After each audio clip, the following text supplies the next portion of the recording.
Imagine you're walking home late at night. The streets are empty, the air is thick with silence, and the only sound is the faint hum of streetlights buzzing overhead. Then, in the distance, you see it.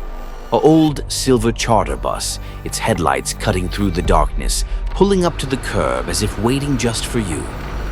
Jason hesitated. He didn't remember this bus running this late, but the thought of walking another 40 minutes home in the cold made the decision for him. He stepped inside. The driver didn't greet him. He just sat there, staring forward, hands gripping the wheel so tightly his knuckles were pale.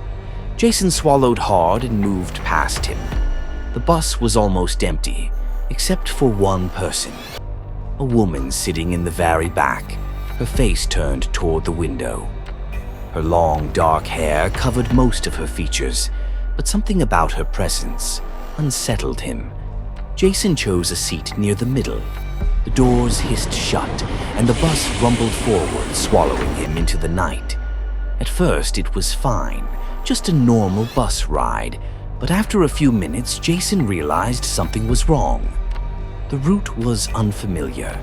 He had taken this ride dozens of times, yet nothing outside looked recognizable. The streets were different. The buildings, off.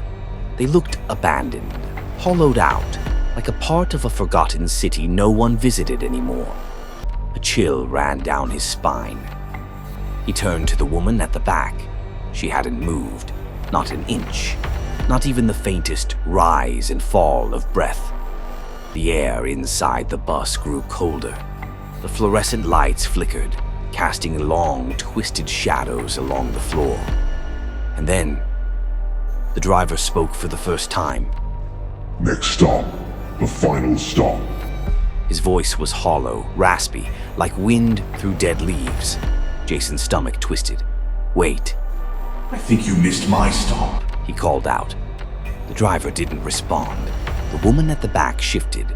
Slowly, her head turned toward him, revealing her face, or what should have been her face.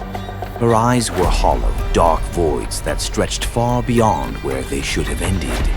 Her mouth curled into an unnatural smile, too wide, too sharp.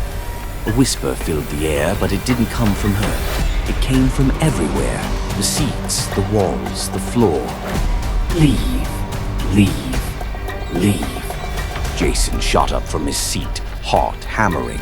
He stumbled toward the front, gripping the cold metal poles for balance as the bus lurched forward, faster now. Hey, let me off, He shouted. The driver didn't move, didn't react. The bus wasn't slowing down, it was speeding up. Panic surged through him. He turned back to the woman. She was standing now, her neck tilting at an unnatural angle, that gaping, grinning void where her face should be. The whispers grew louder. He lunged for the emergency stop cord, yanking it hard. The bus screeched, the tires wailing against the pavement, but it didn't stop. Instead, the lights shut off completely. Darkness swallowed everything. And then, silence. When Jason opened his eyes, he was standing on the side of an empty road. The bus was gone, no headlights in the distance, no hum of an engine fading into the night. Just the wind howling through the trees. His hands were shaking, his breath fogged in the cold air. Slowly, he turned around. There, standing under a flickering streetlight, was the creepy woman, watching him, waiting. The next morning, police found Jason's phone abandoned on the road. Its screen cracked, a missed call still glowing on the display. From a number that didn't exist. No bus had been scheduled that night. No driver had been on shift. And Jason, he was never seen again. Some say he got on the wrong bus that night.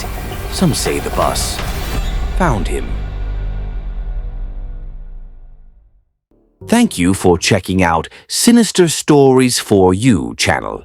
If you love our spine-chilling tales and terrifying horror stories, don't forget to stab that subscribe button, murder that bell icon so you never miss a new horror-filled adventure. Your support helps keep the nightmares coming. Please comment below and let us know what kind of twisted, sinister stories you want next.